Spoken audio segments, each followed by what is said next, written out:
Oke, halo rekan-rekan semua. Kita masih melanjutkan metode iterasi, tapi di sini kita menggunakan dengan metode Gauss-Seidel.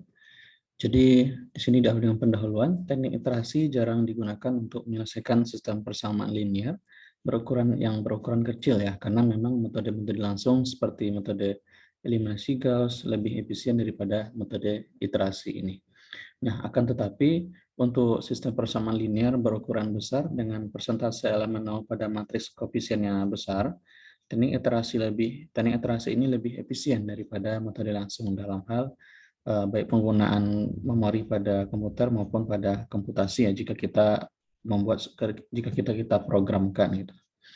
Nah, kemudian dengan metode Gauss-Seidel ini, sesatan pembulatan dapat diperkecil karena dapat meneruskan iterasi sampai solusinya seteliti mungkin sesuai dengan batas sesatan yang diperbolehkan. Kemudian di dalam metode iterasi Jacobi yang sudah kita pelajari sebelumnya, nilai X1 yang dihitung dari persamaan pertama tadi tidak digunakan untuk menghitung nilai X2-nya atau nilai X yang diperoleh dari persamaan pertama itu tidak kita gunakan untuk menentukan nilai variabel Y-nya gitu. Nah, mungkin juga untuk persamaan X3-nya atau untuk menentukan nilai Z-nya, hasil penyelesaian pada persamaan pertama yang diperoleh nilai X baru dan juga pada persamaan kedua yang diperoleh nilai Y baru, itu tidak digunakan ke dalam persamaan ketiga untuk mencari Z. Jadi ketiga persamaan ini masih menggunakan estimasi yang awal gitu, yang sebelumnya kita estimasi sama dengan 0x, y, z-nya. Sehingga nilai-nilai tersebut tidak dimanfaatkan dalam proses satu siklus iterasi ini. Nah, padahal nilai-nilai baru tersebut sebenarnya lebih baik daripada nilai-nilai yang lama atau estimasi 0 tadi. Nah, di dalam metode Gauss-Seidel ini, ini yang menjadi perbedaan, jadi nilai-nilai tersebut dimanfaatkan untuk menghitung variabel berikutnya. Jadi maksudnya ketika dalam satu iterasi tadi pada metode Jacobi, pada persamaan pertama itu kan kita substitusi estimasi awalnya, kita peroleh nilai X yang baru. Nah, kemudian pada persamaan kedua kan juga terdapat dari fungsinya juga terdapat variabel X, Y, dan Z. Tapi nilai X yang digunakan itu bukan nilai X yang terbaru, tapi masih nilai X yang estimasi awal. Itu juga untuk perhitungan persamaan ketiganya, untuk mencari Z-nya, itu juga masih menggunakan nilai Z estimasi awalnya. Jadi nilai yang diperoleh yang baru tadi, X yang baru, Y yang baru itu belum dimasukkan untuk menentukan nilai persamaan awalnya. Oke, saya coba kembali ke contoh. Oke, di sini. Nah, di sini kan kita sudah peroleh nilai yang baru untuk X-nya. Tetapi pada persamaan kedua, di sini kan juga ada variabel X, tapi variabel X-nya itu belum menggunakan yang baru ini, masih menggunakan yang estimasi awal. Nah, gitu juga untuk yang menentukan Z, padahal di sini kita sudah memperoleh nilai X dan Y yang baru, tetapi kita masih menggunakan nilai yang lama. Nah, tadi dijelaskan bahwa padahal nilai yang baru ini lebih baik dibandingkan nilai yang lama ini. Nah, pada metode Gauss-Seidel ini yang menjadi perbedaan. Jadi nanti ketika menghitung nilai Y di sini, X-nya di sini sudah menggunakan X yang terbaru. Itu juga untuk yang Z sudah menggunakan variabel X terbaru dan Y terbaru. Sehingga nanti proses iterasinya juga akan lebih efisien, lebih singkat ya. Di sini dijelaskan bahwa sebenarnya nilai-nilai baru tersebut lebih baik dibandingkan dari nilai-nilai lama. Oke, baik, kita coba di sini. Nah, jadi di sini untuk menentukan X1-nya sama, jadi kita dari persamaan pertama ya untuk menentukan X1-nya, kemudian yang berbeda adalah ketika menentukan X2 dan X3-nya. Jadi di sini nilai baru dari X1 ini kemudian disubstitusikan ke dalam persamaan kedua dari yang sistem yang termodifikasi ini. Jadi di sini kita peroleh nilai X.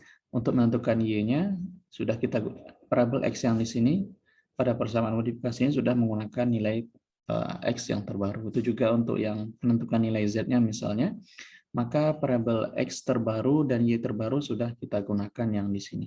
Nah, dengan cara seperti ini, maka nilai X1, X2, dan X3 atau nilai X, Y, Z-nya akan diperoleh lebih cepat dibandingkan dengan daripada metode Jacobi tadi yang satu siklusnya masih menggunakan estimasi awal semuanya, baik itu X, Y, dan Z-nya. Nah, kita coba ke contoh. Jadi, selesaikan sistem persamaan berikut dengan metode iterasi Gauss-Seidel dengan persamaan yang sama dengan metode Jacobi tadi. Kita coba untuk persamaan modifikasinya juga sama untuk yang pertama, yang berbeda hanya yang di bagian keduanya, di mana variabel X di sini sudah menggunakan yang baru, atau juga untuk yang ketiganya, untuk variabel X dan Y-nya juga sudah menggunakan yang terbaru. Nah, ini sama untuk persamaan termodifikasinya sama saja karena kita menggunakan persamaan yang sama sebelumnya. Oke, kita coba estimasi awal ya. Jadi kita coba estimasi awal. Jadi sebenarnya di sini cukup kita estimasi nilai X-nya saja untuk awal. Misalnya kita coba estimasi X sama dengan 0, kita masukkan di sini. Oke, masuk X. Maksud saya untuk estimasi awalnya masih X sama dengan 0, Y sama dengan 0, Z sama dengan 0. Tetapi estimasi awal ini hanya digunakan untuk perhitungan yang X-nya saja. Kemudian yang Y ini nanti menggunakan nilai yang baru. Ya, kita coba di sini. Kita substitusi dulu ke persamaan awal, X-nya 0, nanti di sini tidak ada variabel X, maka kita masukkan Y sama dengan 0, kemudian Z sama dengan 0, diperoleh untuk nilai X awalnya adalah 1,667. Kemudian kita lanjutkan langkah yang kedua untuk menghitung Y aksennya. Kita gunakan persamaan modifikasi, di sini adalah 20 dikurang 4X plus 3Z dibagi 7. Nah, pada metode Jacobi, nilai X dan Z di sini kita masih menggunakan yang awal. Nah, pada metode Gauss-Seidel ini kita sudah menggunakan nilai variabel yang terbaru. Di sini yang terbaru adalah 1,667. Jadi di sini X-nya tidak menggunakan 0 lagi, jadi sudah menggunakan 1,667. Sedangkan Z, karena kita belum memiliki nilai yang barunya, jadi masih menggunakan estimasi yang awalnya. Z sama dengan 0, jadi diperoleh nilai Y terbarunya adalah 1,90467. Begitu juga untuk nilai Z. Pada persamaan kuantifikasi, kita gunakan nilai variabel yang terbaru. Di sini ada dua, ada X, ada Y. Jadi X dan Y, jadi X-nya ini sudah kita gunakan di sini, 1,667. Dan Y-nya juga kita gunakan terbaru, 1,90467. Jadi tidak menggunakan yang estimasi awal lagi. Sehingga diperoleh di sini nilai terbarunya adalah 1,667, 1,90467, dan 2,09524. Nah, nilai X dan YZ ini yang diperoleh dengan sebelumnya masih jauh ya. Tadi kan estimasi awal semuanya 0,00. Di sini 1,67, 1,9, dan 2,0. Jadi masih kita perlukan iterasi selanjutnya. Oke, kita iterasi selanjutnya. Iterasi ini dilanjutkan. Jadi tetap kita gunakan yang terbaru. Jadi 5 dikurang Y plus Z, kita tahu nilai Y yang terbaru tadi adalah 1,9046. Kemudian yang Z terbaru adalah 2,095. Kita substitusi, kita selesaikan, kita peroleh nilai X barunya adalah 1,73016. Kemudian pada persamaan termodifikasi yang kedua, kita gunakan nilai X yang lebih baru lagi, di sini 1,7, sedangkan yang Z-nya masih menggunakan yang sebelumnya, tapi tidak yang awal ya, yang sebelumnya, yang min satunya. Di sini 2,09524, sehingga kita peroleh lagi untuk Y barunya adalah 2,7664. Nah, kemudian untuk Z iterasi keduanya, kita sudah mengetahui lagi nilai variabel X yang terbarunya, maka kita gunakan pada persamaan termodifikasi yang ketiga ini. Jadi 10 dikurang 2X, 1,73067, ditambah dengan 2Y, 2 dikali dengan 27664, sehingga diperoleh untuk Z barunya adalah 2,4154. Nah, kemudian kita coba untuk menghitung persentase errornya dengan membandingkan dengan variabel dari iterasi sebelumnya. Jadi di sini tadi 1,67 ke 173, tingkat errornya masih 3,67%. Untuk yang kedua dari 1,9046 ke 2,764 cukup besar, 31,15%. Kemudian yang Z-nya adalah 13,22%. Jadi masih besar, sehingga masih kita perlukan untuk proses iterasi berikutnya sampai nanti tingkat errornya sudah mendekati 0%.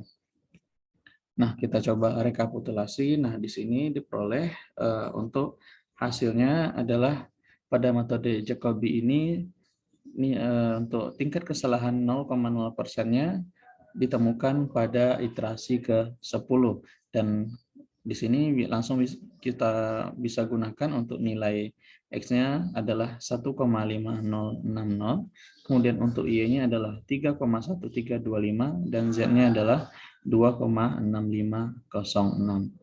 Nah, kemudian ketika kita coba bandingkan hasil dari metode iterasi Jacobi dengan, oh maaf, ini adalah hasil dari metode iterasi Gauss-Seidel ya, ini salah keterangannya saja.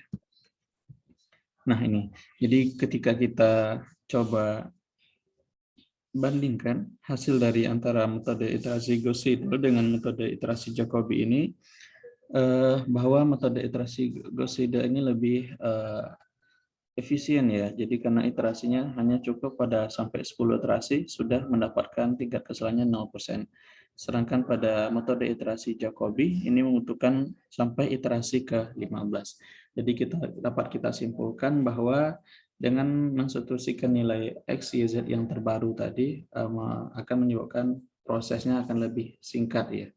Nah, jadi teman-teman silakan saja ketika ingin menyelesaikan persamaan linear dengan metode iterasi ini menggunakan metode iterasi Gauss-Seidel atau Jacobi, tapi dari sini kita lihat dari prosesnya untuk metode iterasi Gauss-Seidel ini lebih singkat dan lebih efisien ya untuk dari segi waktunya.